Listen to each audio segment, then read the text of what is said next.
কিছু হয়েছে। তখনই তার ফোনে একটা ভিডিও আসে।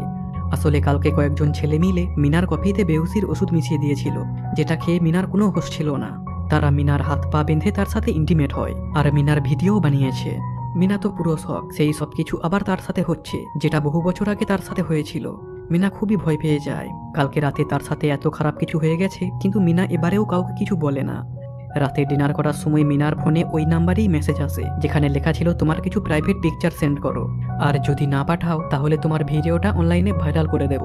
মিনা খুবই ভয় পেয়ে যায়। সে ভয়ে ভয়ে কিছু পিকচার তুলে পাঠিয়ে দেয়। যে মানুষটি এই সব কিছু করছিল সে তার নাম বলে মাস্টার। মাস্টার বলে তুমি তোমার গ্যারেজে যাও, তোমার জন্য আমি একটা গিফট পাঠিয়েছি।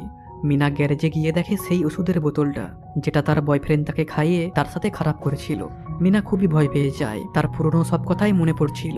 সে রেগে ওই ওষুধের বোতলটা ভেঙে দেয়।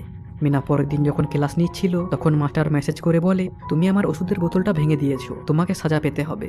আমি তোমার পিকচারগুলো তোমার স্টুডেন্টদেরকে পাঠিয়ে দিচ্ছি। মিনা খুবই ভয় পেয়ে যায়। এইদিকে স্টুডেন্টের ফোনে মেসেজ আসতে আরম্ভ করে, কিন্তু ওখানে মিনার ছবি ছিল না। ওটা ছিল সিজেন নামের একজন স্টুডেন্টের। সবাই সিজেনকে দেখে। সিজেন দৌড়াতে দৌড়াতে স্কুল থেকে পালিয়ে যায়। মিনা বুঝতে পারে সিজেনকেও মাস্টার ব্ল্যাকমেল করছে। আর সিজেনের বয়ফ্রেন্ড ছিল জিন, যে মিনাকে সেদিন ঘুম থেকে উঠিয়েছিল। মিনা বুঝতে পারে জিন সিজেনকে ব্ল্যাকমেল করছে। মিনা গিয়ে সিজেনের সাথে কথা বলে।